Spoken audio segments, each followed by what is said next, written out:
IVM।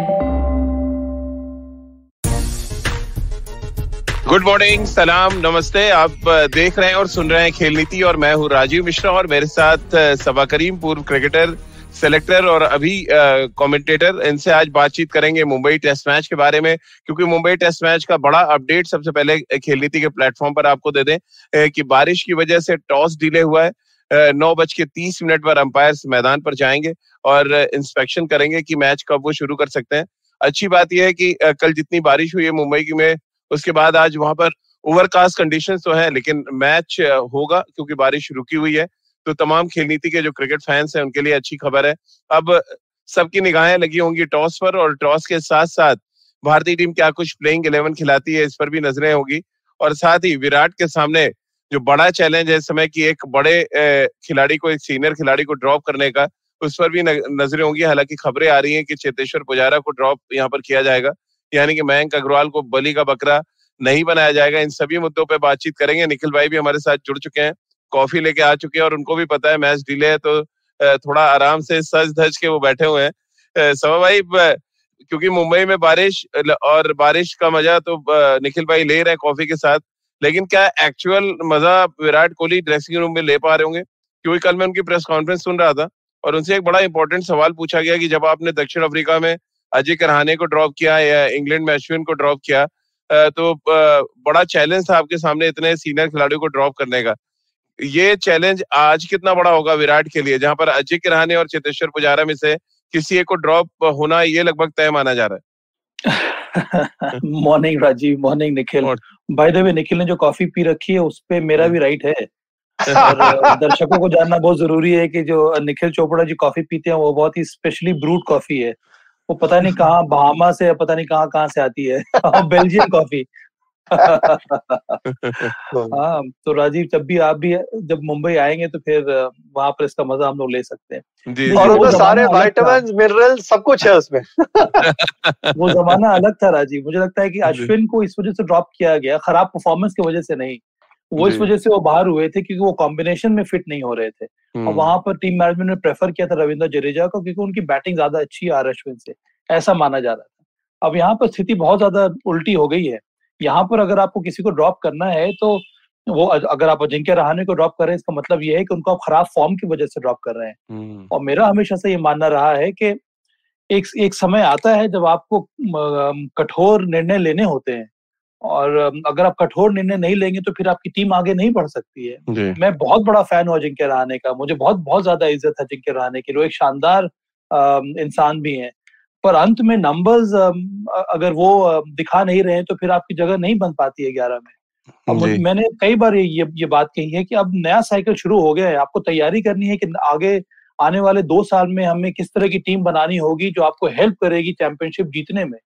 उस हिसाब से अगर आप सोचेंगे तब मुझे लगता है कि यहाँ पर हार्ड डिसीजन लेने होंगे भारत को। जी, कॉफी का शौक तो विराट कोहली भी रखते हैं निखिल भाई। अब पहले तो एक पृथ्वी का आया आपके लिए सवाल कि Nikhil ji, acid slay coffee, एक तो उसका जवाब दे दीजिए। दूसरा कि कोहली साहब क्या कॉफी बहुत आराम से पी पा रहे होंगे, क्योंकि टॉस धीरे धीरे नजदीक आ रहा है और मुझे लग रहा है टेंशन तो बढ़ी रही होगी वहां पर भी और ड्रेसिंग रूम में भी। नहीं Prithvi ji, it's not slay coffee but it's a very nice coffee and it's a Belgian chocolate flavoured coffee, और इसमें कोई शुगर भी नहीं है। It's made out of dates and तो ये हमने सवा भाई को भी आदत डाल दी थी कमेंट्री बॉक्स में जब हमारे साथ थे तो। बट मुझे लगता है विराट कोहली को कोई सरदर्दी का काम है नहीं। जिस तरीके से हम बात कर रहे थे, बगैर किसी खिलाड़ी का अनादर किए हुए आप अपने देश को रिप्रेजेंट कर रहे हैं, और ये आपकी एक जिम्मेदारी रहती है कि आपको टॉप नॉच फॉर्म में रहना। आपने पिछले कुछ सालों में जो परफॉर्मेंस किया होता है उसके हिसाब से आपको वो कितनी लंबी रस्सी मिली जाती है। लंबी रस्सी का मतलब कि आप कितने मैचेस में बगैर परफॉर्म किए हुए आपको मौका दिया जा सकता है। और दूसरी चीज रहती है कि किस तरीके से कोई और खिलाड़ी अगर परफॉर्म कर रहा है तो वो कितना तैयार है। अब श्रेयस अय्यर जिन्होंने 100 बना दिया था डेब्यू पे और उसके बाद अर्धशतक लगाया, वो मुझे लगता है जो मैच विनिंग या मैच सेविंग अर्धशतक था, जब वो खिलाड़ी भी तैयार है तो मेरे लिए तो लाइक फॉर लाइक सीधी सी रिप्लेसमेंट है। मध्य क्रम में कप्तान साहब वापस आ रहे हैं। अजिंक्य रहाणे इस साल 20 से कम की औसत है और काफी समय से उन्होंने रन नहीं बनाए हैं। चेतेश्वर पुजारा ने तो फिर भी लेकिन निखिल भाई जो खबरें आ रही हैं उसमें चेतेश्वर पुजारा को ड्रॉप करने की पूरी तैयारी है, इसको कैसे आप देखते हैं? तो फिर राजीव भाई सीधा कौन खेलेगा? सीधा जो संकेत जो जा रहा है ना, वो फिर वो कह रहे हैं कि मध्य क्रम में हमें दक्षिण अफ्रीका में अजिंक्य रहाणे की जरूरत है, तो फिर वो बेचारा चेतेश्वर पुजारा फंस गया है। तो इसमें तो मेरे लिए तो कोई वो नहीं है। शायद आप 3 नंबर पे बल्लेबाजी कराए श्रेयस अय्यर, अगर गेंद सीम कर रहा है, और के.एस. भरत, क्योंकि घरेलू क्रिकेट में जो ओपन करते थे शायद उनको 3 नंबर भेज दिया जाए। लेकिन दिक्कत ये है, अगर भारत पहले फील्डिंग करती है मान लीजिए, और वो खिलाड़ी 80-90 ओवर कीपिंग करने के बाद 3 नंबर पे आके बैटिंग करेगा, तो उसके लिए मुश्किल होगा। हमारे पास एक सामने से लाइव उदाहरण है। गुरुजी, सबा भाई तो इतना साल किए हैं, बताइए कितना आसान है या कितना मुश्किल है। देखिए रिद्धिमान साहब तो फिट हो चुके, जो खबरें आ रही हैं, तो के.एस. भरत की जगह बनती नहीं है।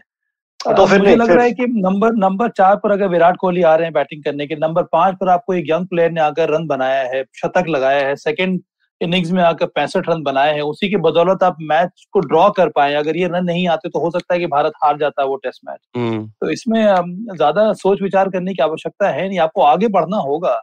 हम लोग कई बार भारत में कई सारे जो निर्णय हैं वो बहुत ज्यादा सेंटिमेंटल हो जाते हैं या इमोशनल हो जाते हैं। जमाना अब उसका नहीं है, अब आपको आगे बढ़ के सोचना होगा और आपको कठिन निर्णय लेने होंगे जो तो सब में 3 नंबर पे अजिंक्य रहाणे आएगा फिर, अगर पुजारा बाहर है। फिर आप ये मुझे लगता है कि फिर से बहुत बड़ा कॉम्प्रोमाइज होगा। मुझे तो लगता है कि पुजारा को नंबर 3 पर आप खेलने दीजिए, और अगर अजिंक्य रहाणे चूंकि फॉर्म में नहीं, उनके जगह पर आप श्रेयस अय्यर को खिलाइए। और इतना ज्यादा फेरबदल करने की जरूरत नहीं है, और इतने ज्यादा मेकशिफ्ट चेंजेस करने की भी जरूरत नहीं है। अगर आपको चेंज करना है तो फिर आगे के बारे में सोचकर आपको चेंज करना होगा। क्या श्रेयस अय्यर आपके लिए नंबर 3 पर बैटिंग करेंगे दक्षिण अफ्रीका में? नहीं कर सकते हैं। वो नंबर 4 या नंबर 5 पर ही खेलते हैं, चाहे वो मुंबई के लिए हो, चाहे वो इंडिया ए के लिए हो। फिर नंबर 3 के बारे में किसी और खिलाड़ी के बारे में आपको सोचना होगा। क्या ऋतुराज गायकवाड़ नंबर 3 पर आ सकते हैं, यहाँ पर नहीं? या फिर वहां दक्षिण अफ्रीका के लिए क्या हनुमा विहारी नंबर 3 पर खेल सकते हैं? ये सारी बातें के बारे में आपको बात करनी होगी। निखिल भाई, एक अपडेट अगर आप दे दें, आपके पास आया हो कि क्या पहला सेशन हो पाएगा? क्योंकि हर्ष जैन का सवाल है कि पहला सेशन अनलाइकली, मतलब कि नहीं, शायद ना हो पाए। आपके पास कोई अपडेट है इसका निखिल भाई? क्योंकि आप कमेंट्री कर रहे हैं, निश्चित रूप से आपके पास कोई ना कोई अपडेट होगा। मैदान कैसा है? हमारे पास भी राजीव भाई यही अपडेट है कि 9:30 बजे एक बारी इंस्पेक्शन होगा मैदान का। और आपको मैं बता दूं कि मैदान में पिच के आसपास काफी गीला है, जो बॉलर का रनअप रहता है, और स्क्वायर के बाहर जो, तो उसको सुखाने की पूरी तरीके से कोशिश कर रहे हैं। पिच में कोई दिक्कत नहीं है, लेकिन जब तक वो नहीं सूखता तब तक वो मुकाबला, मेरे को लगता है कि वो बार बार इंस्पेक्ट करते रहेंगे कि किस तरीके से वो फुट होल्डिंग जो स्क्वायर के तुरंत बाहर और बॉलर्स रनअप है वो कितना सूखता है। मुझे लगता है कि शायद ये मुकाबला लंच के आसपास या लंच के बाद ही स्टार्ट होगा, जिस तरीके से जितना गीला वो नजर आ रहा है। समा भाई, क्योंकि 2 दिन से विकेट कवर्ड है पूरी तरह से, और जिस तरह निखिल भाई भी बता रहे हैं कि जो 30 यार्ड का सर्कल है वो थोड़ा गीला है, मॉइस्चर निश्चित रूप से पिच में होगा। टॉस हारना ज्यादा अच्छा होगा यहाँ पे? आपको लग रहा है टॉस जीतना के बाद आप गेंदबाजी कर लेंगे, सिंपल सा फैसला है? हाँ, मुझे तो लगता है कि मुंबई में आपको पहले बल्लेबाजी कर लेनी चाहिए, क्योंकि विकेट तो ड्राई होगा। और अब मुझे लग रहा है कि मुंबई में पता नहीं मौसम कैसा है इस वक्त निखिल, अगर धूप खिली हुई है तो बहुत जल्दी तो बहुत जल्दी वो मॉइस्चर जो है वो भी सोक कर लेता है। और ये रेड सॉइल का विकेट है, यहाँ पर आपको बॉल घूमना शुरू हो जाएगी बहुत जल्दी। तो आप ये नहीं चाहते हैं कि 4th इनिंग्स में आपको बैटिंग करनी पड़े। इसीलिए मेरे विचार से मुंबई में कई बार हम लोग इस तरह की गलती कर चुके हैं। मुझे याद है राहुल द्रविड़ ने एक बार इंग्लैंड के विरुद्ध किया था, जब एलिस्टर कुक ने अपना पहला टेस्ट मैच खेला था। वहां पर टॉस जीतने के बाद राहुल द्रविड़ ने पहले गेंदबाजी करने का निर्णय किया था, वो टेस्ट मैच भारत हार गया था। तो 3rd day 4th day wicket में बहुत बड़ा चेंज आ जाता है। और अगर आप पहले बैटिंग कर ले, तो अगर आपको पहले 1-2 घंटा अगर चैलेंजिंग सिचुएशन में बल्लेबाजी भी करनी पड़े, तब भी उसमें कोई बुराई नहीं है। निखिल भाई, हमारे साहब का एक सवाल है कि क्या टीमें यहाँ पर टॉस जीते पहले गेंदबाजी करते हुए आप करने का एक लक्ष्य बनाएंगे, ऐसा कुछ लग रहा है आपको? नहीं, उसका एक बहुत बड़ा कारण ये होता है कि टेस्ट मैच आपकी 4 इनिंग होती है, मतलब 2 इनिंग। अगर आप पहले गेंदबाजी करते हैं और आपको फिर टेस्ट मैच की 4थी इनिंग पे बल्लेबाजी करनी होगी, जिस तरीके से कानपुर का पिच चल रहा है ना, उसको आप मल्टीप्लाई बाय 100x कर लीजिए कि 5वें दिन अगर ये गेम चलता है और आखिरी सेशन में वो इतनी स्लो तरीके से गेंद नहीं घूमेगा, ये मैं आपको लाल सॉइल क्या बता सकता हूँ। तो जब तक आप देखते नहीं है कि पिच में घास है और आप 3 फास्ट बॉलर खिलाने को देख रहे हैं, या आपकी क्या टीम की ताकत है, आप तैयार हैं चौथी इनिंग में बैटिंग करने के लिए, और पहली इनिंग में आपको कितना कॉन्फिडेंस है कि इतना बॉल मूव करेगा कि आप विपक्षी टीम को आप 100, 125, 150 में आप निपट सकते हैं, तभी आप वो निर्णय लेंगे। नहीं तो अमूमन आप भारत में टेस्ट मैचेस देखिए, हमेशा जो टीम जो जीती रहती है, अगर एक नॉर्मल टेस्ट मैच चलता है, वो पहले बल्लेबाजी करने को देखती, ताकि वो चौथी इनिंग में वो फिर टारगेट का चेज ना कर रही हो, क्योंकि वो चौथी इनिंग बहुत परेशान कर सकती है आपको। बिल्कुल। और मुझे याद आता है एक ऑस्ट्रेलिया के साथ टेस्ट मैच, आपको याद होगा सभा भाई, मुरली कार्तिक ने बहुत अच्छी गेंदबाजी की थी और अंत में हम टेस्ट मैच हार गए, क्योंकि माइकल क्लार्क ने लेफ्ट आर्म स्पिन करके 5 विकेट लिए और हम टेस्ट मैच हार गए थे। यानी कि टेस्ट मैच के चौथे और 5वें दिन आप अगर सही जगह गेंद गिरा रहे हैं तो आप गेंद घुमा सकते हैं। क्या तो वो टेस्ट मैच इंडिया जीत गया था राजीव, 2 दिन में जीत गया था मुंबई में। जी। अच्छा, वो कार्तिक और माइकल क्लार्क ने लेफ्ट आर्म स्पिन करके शानदार गेंदबाजी करके वो विकेट ले लिए थे, पर वो विकेट कुछ अलग प्रकार का था वो सभा भाई। और वो बड़ा टेस्ट मैच ना दुखती नब्ज वाला है मुरली कार्तिक के लिए। उनसे कोई छेड़ दो तो ऐसे गुस्सा हो जाता है, यार मैं लास्ट टेस्ट मैच इंडिया के लिए खेला था, मैंने तो मैच भी था। सभा भाई, कसार साहब का एक सवाल है कि वैगनर को खिलाने की बात कर रहा है न्यूजीलैंड, लेकिन वो पूछ रहे हैं कि किसकी जगह खिलाएगा, समरविल या एजाज पटेल की जगह? मुझे लगता है समरविल की जगह पे। समरविल ने गेंदबाजी तो ठीक ठाक की थी, पर उनका बहुत बड़ा कंट्रीब्यूशन रहा था नाइट वॉचमैन के रूप में, जिस तरह से उन्होंने बैटिंग की थी। पर यहाँ पर न्यूजीलैंड की जो टीम मैनेजमेंट है वो बहुत ही स्ट्रांग डिसीजन लेते हैं। उनको लगता है कि इस समय न्यूजीलैंड की टीम को अटैकिंग विकेट टेकिंग बॉलर की जरूरत है, इसी वजह से अगर वो नील वैगनर को खिलाते हैं तो समरविल की जगह पर ही खिलाएंगे, क्योंकि उनको विकेट चाहिए होता है। और नील वैगनर ने हमेशा परेशान किया है भारतीय बल्लेबाजों को, क्योंकि वो एंगल बदल के बॉलिंग करते हैं। वो नई बॉल से थोड़ा बहुत ओवर द स्टंप डालते हैं, उसके बाद बहुत जल्दी राउंड द स्टंप जाके टारगेट करते हैं शॉर्ट पिच डिलीवरी से। अब यहाँ पर देखना होगा कि विकेट के मुताबिक वो लेंथ क्या करते हैं, पर उनकी जो विशेषता है कुछ उसी प्रकार की है। हालांकि आपको याद होगा टेस्ट मैच का जो फाइनल हुआ था टेस्ट चैंपियनशिप का, वहां पर हम लोगों ने इसके बारे में चर्चा की थी कि बहुत बड़ी बात यह रही है कि नील वैगनर ने जिस तरह से अपने लेंथ में परिवर्तन कर गेंदबाजी की, तो वो केपेबल है ऊपर भी डालने के लिए और फिर शॉर्ट पिच डिलीवरी भी डालने के लिए। निखिल भाई, क्या लेकिन खबरें ये भी आ रही कि अगर टर्निंग ट्रैक है और जिस तरह से आप भी बता रहे कि रेड सॉइल घूमेगा, न्यूजीलैंड क्या सेम कॉम्बिनेशन के साथ भी जा सकता है? क्योंकि समरविल और नीचे के जो उनके बैट्समैन है सबने बड़ा कंट्रीब्यूशन दिया। इवन रचिन रविंद्रा ने जिस तरह की बैटिंग करी, 16 ओवर बैटिंग कर गए, वो क्या सेम टीम भी खिला सकती है न्यूजीलैंड यहाँ पे? राजीव भाई, क्योंकि लाल मिट्टी का विकेट है और मुंबई उछाल भरी पिच रहती है, मुझे जिस तरीके से केन विलियमसन की कप्तानी नजर आती है, वो एक अच्छे स्ट्रेटेजिस्ट है, उनका विजन अच्छा है। मुझे लगता है कि समरविल को आप ड्रॉप करके आप अपनी ताकत वैगनर को खिला सकते हैं, क्योंकि जिस तरीके से वो गेंदबाजी करेंगे और इस पिच पे गेंद उनका रिएक्ट करेगा, वो न्यूजीलैंड के लिए एक बेहतर विकल्प रहेगा। और समरविल की गेंदबाजी जो उनका कोर डिपार्टमेंट है, कोर डिपार्टमेंट में उन्होंने गेंदबाजी में इतना प्रभाव नहीं डाला। शायद कि लाल मिट्टी का विकेट है, उनको थोड़ी सी और मदद मिले, लेकिन आपने बल्लेबाजी से जरूर आप टेस्ट मैच में अच्छी बल्लेबाजी की, 110 गेंदें आपने खेली, गेंदें निकाल दी। बट मेरे लिए टीम में खिलाड़ी, अगर आपके कोर डिपार्टमेंट में आप अच्छा नहीं करते और मेरे पास विकल्प रहता है कि किसको खिलाऊं किसको ना खिलाऊं, तो मैं देखूंगा कि मुझे टेस्ट मैच जीतने के लिए लाइक फॉर लाइक एक बॉलर चाहिए, तो मैं वैगनर के ऊपर ज्यादा दांव लगाऊंगा, क्योंकि जिस तरीके से वो गेंदबाजी करते हैं, जिस तरीके का विकेट है, और इसलिए मेरे लिए तो समरविल बाहर बैठेंगे और मुझे लगता है केन विलियमसन भी यही करेंगे।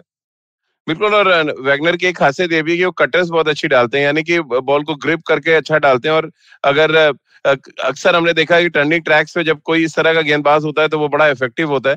इस पे आगे बातचीत करेंगे। और विराट कोहली ने अपनी जो प्रेस कॉन्फ्रेंस की, उसमें खुद की बल्लेबाजी के बारे में बहुत सहज होकर उन्होंने बातचीत की। आमतौर पर जब उनसे सवाल पूछा जाता है तो थोड़ा भड़क जाते थे फॉर्म को लेके, या वो बड़े स्कोर नहीं बना पा रहे, लेकिन पहली बार थोड़ा बॉडी लैंग्वेज भी उनका बदला हुआ नजर आया।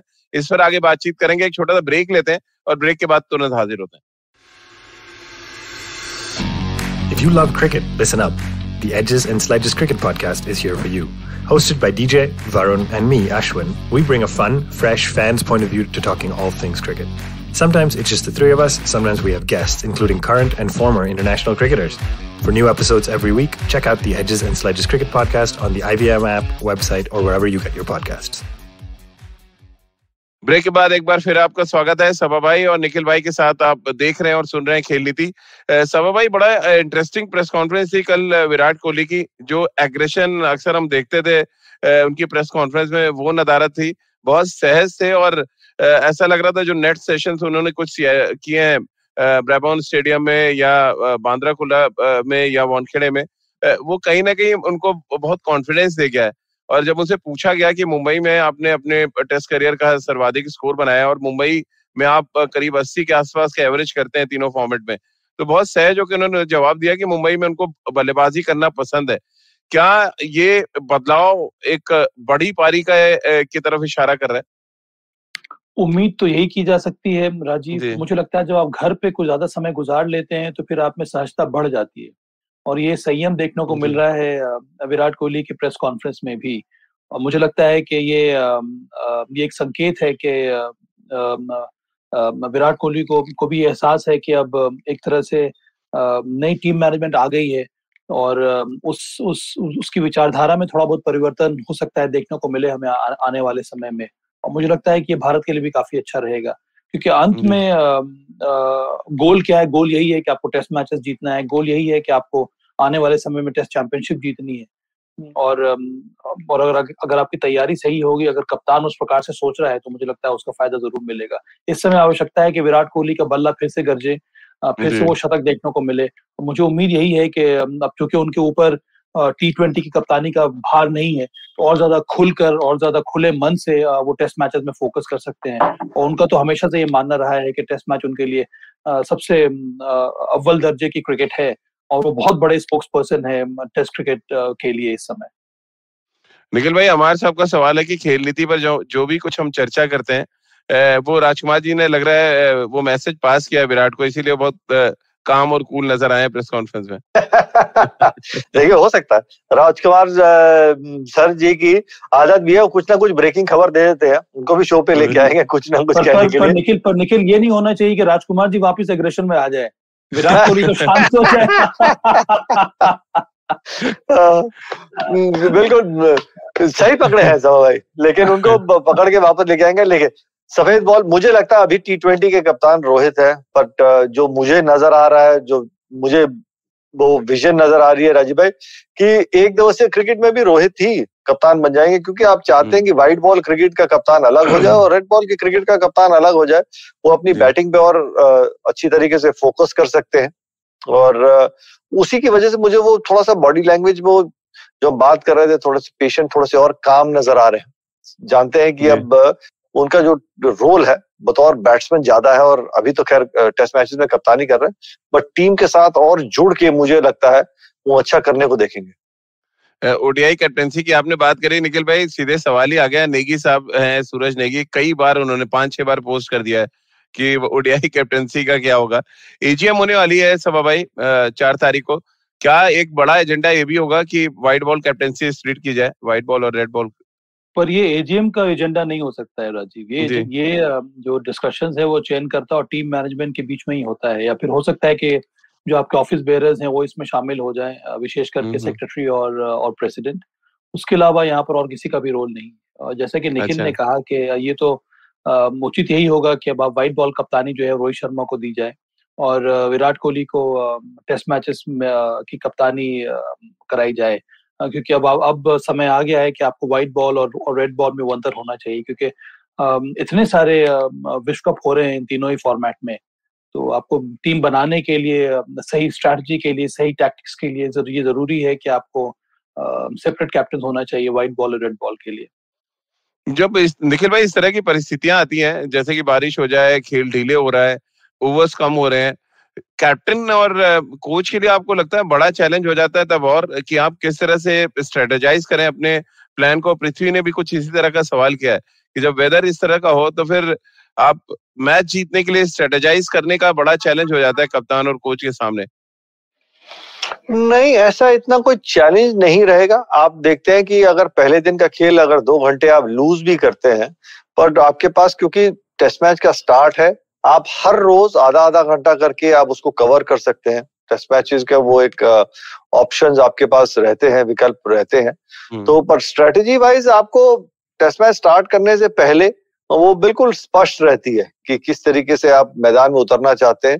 हाँ, अगर परिस्थितियां और बदलती रहती हैं तो फिर आदमी सोचता है कि क्या हमें एक बैट्समैन कम खिलाना है, एक बॉलर बढ़ा लें, या एक बॉलर बढ़ा के आप एक बैट्समैन को, वो एक रहता है। पर मुझे नहीं लगता कि इतनी कोई परेशानी या इतने कोई आपको चेंजेस करने की जरूरत है। सीधी सादी बात है, अगले 5 दिन आपको बिल्कुल भी कोई बारिश का खतरा नहीं मंडराएगा। वाकड़े में बिल्कुल साफ रहा है, वो फोरकास्ट है वेदर का, तो वो चिंता नहीं होगी। सिर्फ टेस्ट मैच स्टार्ट होने में डिले होगा। तो मुझे नहीं लगता कि राहुल द्रविड़ और विराट कोहली की स्ट्रेटेजी में कोई बदलाव नजर आएगी। पिच रिपोर्ट आ गई है, अजीत अगरकर और दीपदास गुप्ता की पिच रिपोर्ट है। मॉइस्चर है यूजुअली, जो हम सभा भाई बात कर रहे थे हम आप, क्योंकि 2-3 दिन से कवर है, स्पिन होगा सडनली, ये दोनों ही लोग कह रहे हैं, और क्रैक्स नजर आ रहे हैं पिच पे बहुत।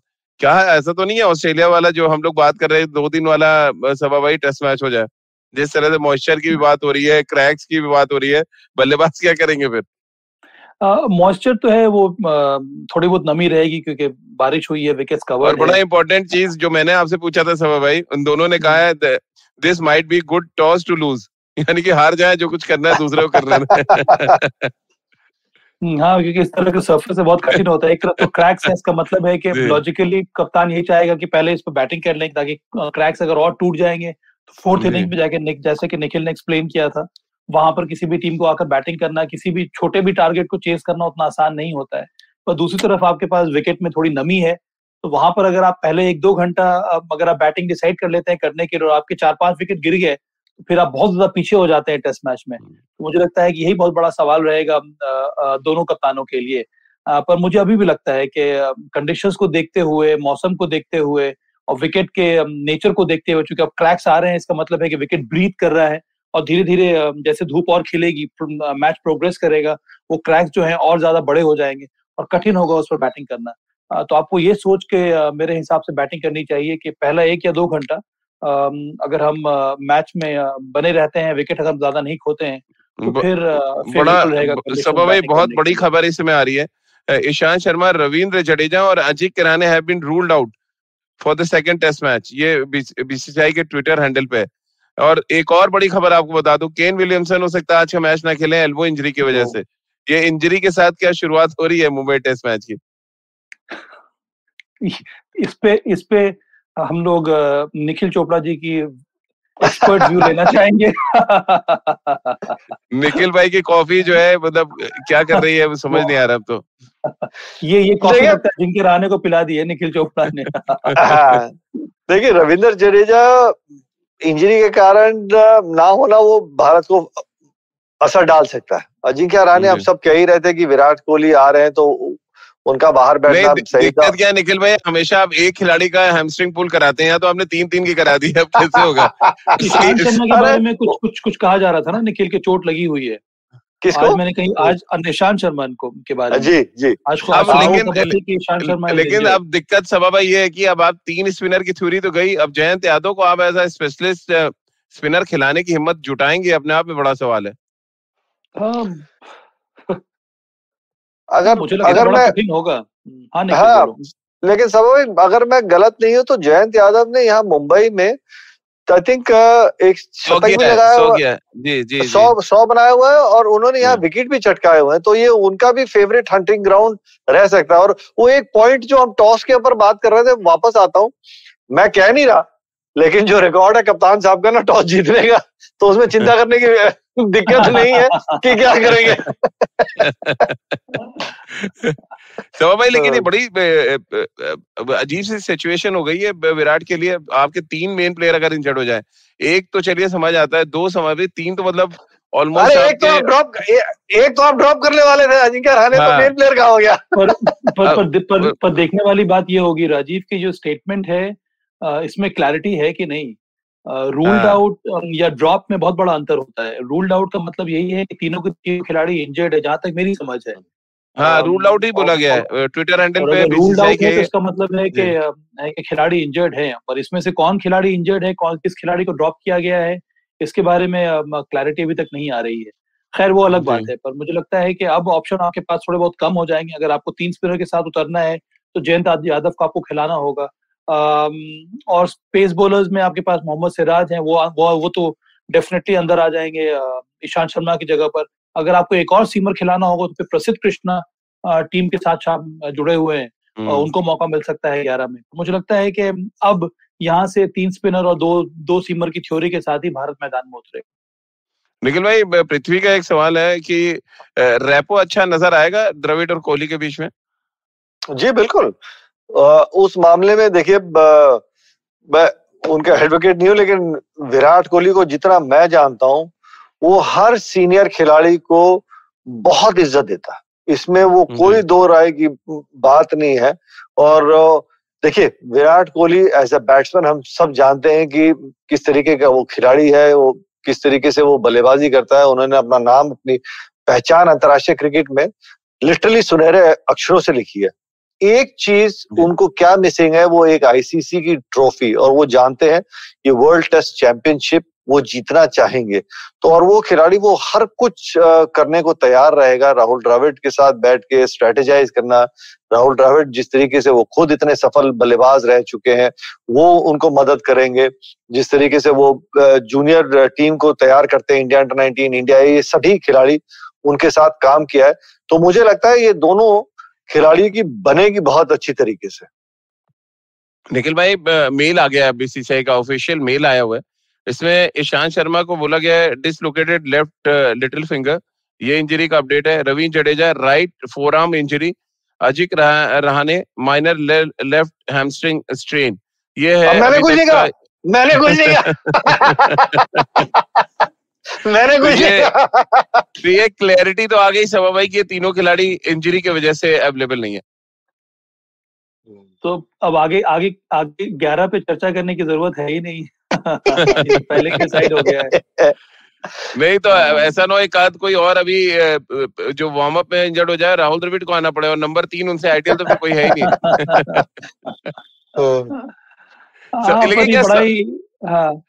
कभी ये टेम्पटेशन होता है, आप भी कोचिंग करते हैं, कभी कभी टेम्पटेशन होता है कि आप नेट पे जाके बैटिंग करके तो कम से कम दिखा देंगे यार गलती आप कर क्या रहे हैं। क्या ये टेम्पटेशन होता होगा राहुल द्रविड़ को भी कि यार कुछ गलतियां जो बार बार आप कर रहे हैं वो आप ना करें और मुझे देख के थोड़ा बहुत सीख लें?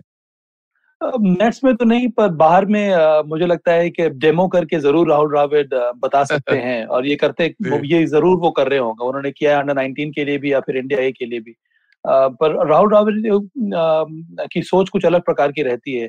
उनका ये मानना रहता है कि अंत में टेस्ट क्रिकेट पे रन बनाने के लिए तकनीक कम, वहां पर आपको टेम्परामेंट और एकाग्रता की जरूरत ज्यादा होती है। तो अगर आपके अंदर थोड़ी बहुत तकनीकी कमी भी है, उसको आप ओवरकम कर सकते हैं अगर आप स्ट्रॉन्ग माइंड के साथ बैटिंग कर रहे हैं, और यही राहुल द्रविड़ ने किया है, जिसके वजह से उनको इतनी ज्यादा सफलता मिली है। तो ये एक शानदार अवसर मिला है यहाँ पर पुजारा को नंबर 3 पर एक बार फिर से आकर रन बनाने का। और पिछले 1-2 इनिंग में जिस तरह से उन्होंने शुरुआत दी, ऐसा लगता है कि सोच में कुछ परिवर्तन आ रहा है, वो एग्रेसिव शॉट्स खेलना चाह रहे हैं, तो मुझे लगता है कि सही रणनीति है।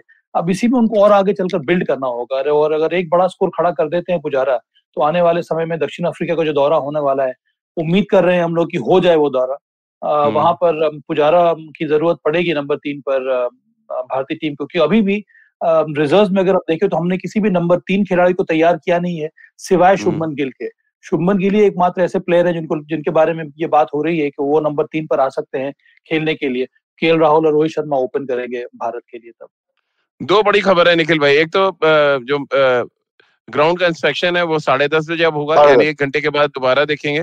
और दूसरा कि टॉम लैथम जो है वो बात कर रहे थे अंपायर्स के साथ और जो भी ऑफिशियल्स हैं वहां पे वानखेड़े में। इसका मतलब बिल्कुल साफ हो चुका है कि केन विलियमसन अवेलेबल नहीं है, और ये तो बहुत बड़ा सेटबैक होगा न्यूजीलैंड के लिए, खासतौर से टेस्ट क्रिकेट में। जी, और जिस तरीके से वो बल्लेबाजी करते हैं, और मुझे लगता है बतौर कप्तान भी जो स्ट्रेटेजाइज करने का रहता है, और स्ट्रेटेजाइज के साथ जो on ground on the spur जो आपको निर्णय लेने पड़ते हैं, वो उस योजना को ऊपर अमल करने के लिए मेरे को लगता है उस लिहाज से भी केन विलियमसन को मिस करेगी न्यूजीलैंड की टीम। बट एक बार फिर सबको याद दिला दें कि भारत को ये टेस्ट मैच जीतना है राजीव भाई, क्योंकि ये बायलैटरल सीरीज के साथ साथ आपके 12 अंक भी जुड़े हुए हैं। और जिस तरीके से पहला टेस्ट मैच ड्रॉ हुआ था, वो एक बहुत बड़ा बोनस है न्यूजीलैंड के लिए कि एक विदेशी टीम आके भारत में टेस्ट मैच को ड्रॉ करती है वर्ल्ड टेस्ट चैंपियनशिप पॉइंट्स, तो वो उनको वो बोनस है। मेरे ख्याल में 4 अंक है, तो न्यूजीलैंड बहुत खुश होगी। लेकिन ये टेस्ट मैच भारत को जीतना जरूरी रहेगा। तो निखिल भाई जरा, अब तो चॉइस ही नहीं बची। अब तो जो हर्ष जैन है वो तो पूछ रहे हैं साहा ऑब्लिक भरत, और दूसरा है प्रसिद्धा ऑब्लिक जयंत। अब एक एक नाम आप चुन ले, 11 हो जाएगी। नहीं, अगर रिद्धिमान साहा फिट हो गए तो फिर तो कोई मतलब उसमें चर्चा है ही नहीं। जिस तरीके से उन्होंने बल्लेबाजी की थी मुश्किल समय पे, चोट के होने के बावजूद एक बहुत बढ़िया पारी उन्होंने खेली थी। और मुझे लगता है कि प्रसिद्ध से पहले शायद आपको गेंदबाजी करते हुए नजर आएंगे मोहम्मद सिराज, क्योंकि सीनियर है जिस तरीके से वो गेंदबाजी कर रहे हैं। तो मेरे को लगता है ये 2 खिलाड़ी खेलेंगे 11 में। सभा भाई, लेकिन मेरा एक थोड़ा सा क्वेश्चन है, और वो क्वेश्चन इसलिए आ रहा है कि इंजरी तो आपको पता है बहुत दिन से, अगर कानपुर टेस्ट मैच खत्म हुआ है और उसके बाद 3 दिन है आपके पास, तो ये इतना इंतजार क्यों होता है कि आप ये बात तो एक दिन पहले आप इन्फॉर्म कर सकते थे। और जो ये तमाम चर्चाएं चल रही है, डायलेमा है, क्या मजा आता है यहाँ पर बीसीसीआई को इस तरह की चीजें क्रिएट करने में कि सस्पेंस बना रहे और आप 9:10 तक वेट करते रहे कि कौन खिलाड़ी अवेलेबल है और कौन नहीं? देखिए, बीसीसीआई प्रेस रिलीज तभी इशू करता है जब उनको खबर मिल जाती है टीम मैनेजमेंट से। उसके पहले बीसीसीआई इस तरह के स्टेटमेंट इशू कर नहीं सकता है। और अंत में टीम मैनेजमेंट ही है या जो होना तो चाहिए। सब भाई आपका क्या व्यू है इस पे? आपको पहले बताना चाहिए। कई बार राजीव, जो टीम मैनेजमेंट है या जो फिजियो है, जो ट्रेनर हो, इंतजार करते रहते हैं प्लेयर के रिकवरी का। अगर वो फिट हो जाए तो फिर वो अवेलेबल होंगे सिलेक्शंस के लिए। तो मुझे लगता है कि एक दिन पहले ये एहसास हो जाता है कि मुझे लगता नहीं है कि खिलाड़ी अवेलेबल होगा। जैसे ही ये पता चलता है टीम मैनेजमेंट को, तब वो मैसेज जो है वो कन्वे किया जाता है बीसीसीआई की टीम को, और फिर वो प्रेस रिलीज इशू करते हैं। तो कुछ इसी प्रकार की परंपरा अभी तक रही है, अनलेस कि कोई ऐसी मेजर इंजरी है जो बहुत पहले ही डिटेक्ट हो गई है और जिसके बारे में सभी को पता हो गया हो। लेकिन ये जो परंपरा है, ये अमिताभ बच्चन तो चला नहीं रहे निखिल भाई, कि परंपरा, अनुशासन और पता नहीं हैवी वर्ड्स जो यूज करते हैं वो। लेकिन एक आप बताइए, प्रतिष्ठा, परंपरा, अनुशासन, तो ये सब कुछ तो ठीक है, लेकिन अगर आप एक कोई खराब परंपरा चली आ रही, जरूरी है आप उसको फॉलो करें। अगर आप एक दिन पहले बता सकते हैं, क्योंकि देखिए जो इंजरीज है वो ठीक नहीं हो सकती हैं। अगर आपकी डिसलोकेटेड फिंगर है या आपका फोरआर्म डिसलोकेटेड, तो फिर आपको उसी दिन पता चल जाता है कि आप कम से कम 10-15 दिन क्रिकेट नहीं खेल सकते। फिर ये पर्देदारी क्यों रहती है? पर राजीव, केन विलियमसन भी तो सुबह में इंजर्ड हुए हैं। हाँ, वो सुबह हुए हैं ना सब भाई। तो फिर नहीं, तो ये हमें तो ये भी नहीं पता था ना कि अजिंक्य रहाणे कोई इंजरी कैरी कर रहे हैं, या फिर वो निखिल भाई को पता था, रविंद्र जडेजा कोई इंजरी कैरी कर रहे हैं। नहीं राजीव भाई, फर्क ये 2 चीजें। एक तो जब तक टीम फिजियो पूरी तरीके से रूल आउट ना कर देता है डिस्लोकेटेड फिंगर, तो मैं बिल्कुल समझता हूँ।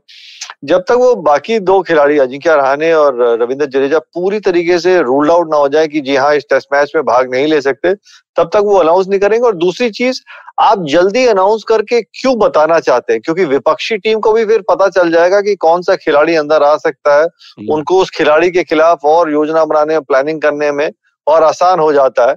सो इसलिए मेरे ख्याल में, जो मुझे लगता है, इसलिए वो लास्ट मिनट पे वो डिक्लेयर करते हैं। तो चलिए, अभी हाल फिलहाल खबर यही है कि वानखेड़े के मैदान पर टॉस डिले है, और टॉस डिले होने के साथ साथ 3 इंपॉर्टेंट खबरें हमने खेल नीति के प्लेटफॉर्म पर आपको बताई।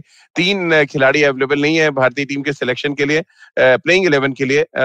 उसमें अजिंक्य रहाणे, ईशांत शर्मा और रविंद्र जडेजा। और न्यूजीलैंड के लिए उससे भी बुरी खबर है कि केन विलियमसन उनके लिए अवेलेबल नहीं होंगे। ये अभी तक जो खबरें आ रही हैं। आगे मैच पर जो तमाम अपडेट्स आएंगे, पूरा विश्लेषण, वो हम खेल नीति के प्लेटफॉर्म पर लगातार आपके लिए लाते रहेंगे। बहुत बहुत शुक्रिया आपका हमारे साथ जुड़ने के लिए। तो आप रोज जुड़े खेल नीति के साथ सुबह 9:30 पर खेल नीति के यूट्यूब चैनल और IBM के फेसबुक पेज पर। इसके अलावा जब मैच है, यानी टेस्ट मैचेस हैं, तो हम आपके साथ 9 बजे जुड़ेंगे। इसके अलावा मुझसे जुड़ सकते हैं, अपने सवाल भेज सकते हैं @राजीव मिश्र मेरा ट्विटर हैंडल है। निखिल भाई का ट्विटर हैंडल और इंस्टा अकाउंट है @निखिल चोपड़ा, आप वहां पे भेज सकते हैं। इसके अलावा खेल नीति का हर एपिसोड आप सुन सकते हैं IBM ऐप पर, IBMpodcast.com पर, गाना, स्पॉटिफाई, सावन, गूगल पॉडकास्ट या अन्य IBM पॉडकास्टिंग नेटवर्क पर। बहुत बहुत शुक्रिया आप सभी का हमारे साथ जुड़ने के लिए।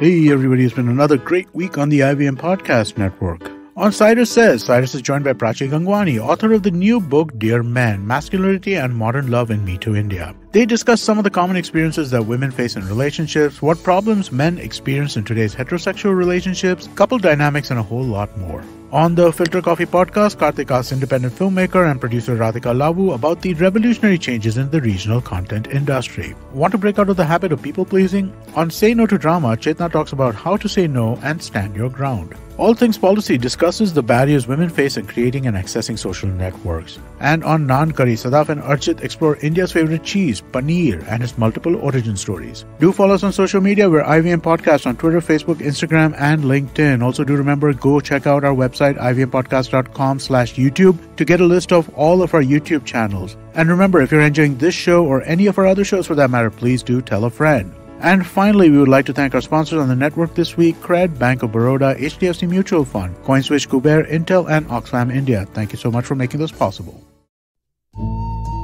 सफर, रास्ते, मंजिल और मुकाम अक्सर ये हमसे कुछ कहना चाहते हैं, पर हम हैं कि अपनी रोजमर्रा की जिंदगी में इन्हें सुनने से कतराते हैं। नमस्ते दोस्तों, मेरा नाम है केशव चतुर्वेदी और मैं आपको ले चलूंगा कुछ ऐसे सफर पर जहां आपको एक नया नजरिया मिलेगा सफर और मंजिलों को देखने का। आइए इन किस्से कहानियों में डूब जाएं। हर मंगलवार और शुक्रवार